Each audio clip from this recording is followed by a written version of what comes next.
Well, Tom, despite the careful gardening practices we might follow and all the preventative strategies we use, sometimes pests happen anyway.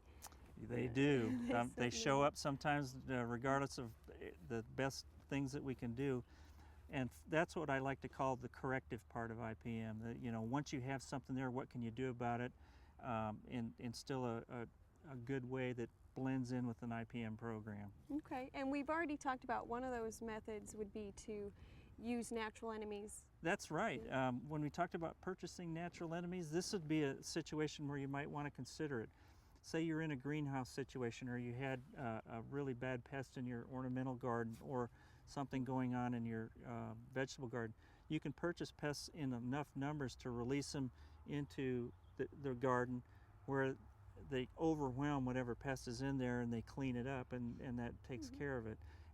Probably once they're done, they'll move on, but at least at that time they're going to clean up a problem. So we call that inundative IPM, when you're actually using a natural enemy like you would an insecticide. And a good example in an ornamental landscape would be with spider mites. You could purchase predatory mites. Absolutely.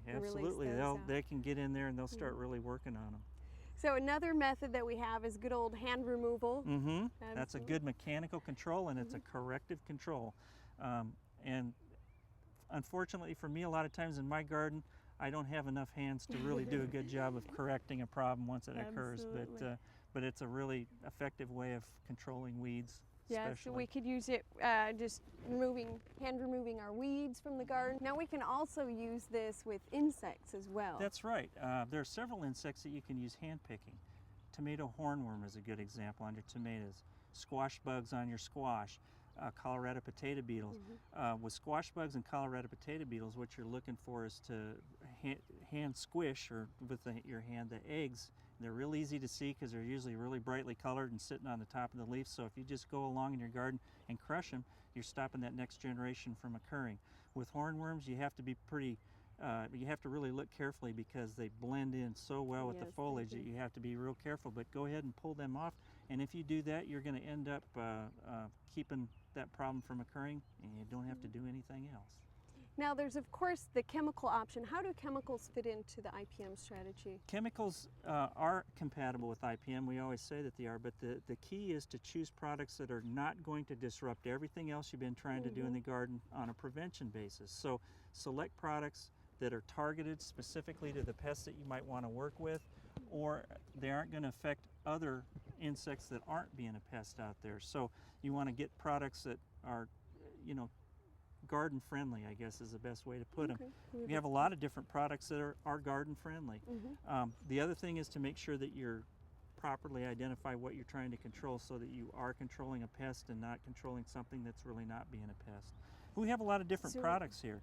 We've already talked about Dipel, Dipel dust here. It's a natural control, a biological control. It works really well on caterpillars. You got, as we said before, choose the right product. And this one has BT in it. It has BT, yes. Insecticidal soap, Safer's insecticidal soap, or another brand, works very well. All it is potassium salts of fatty acids. It disrupts the cuticle on soft bodied insects and causes them to dehydrate.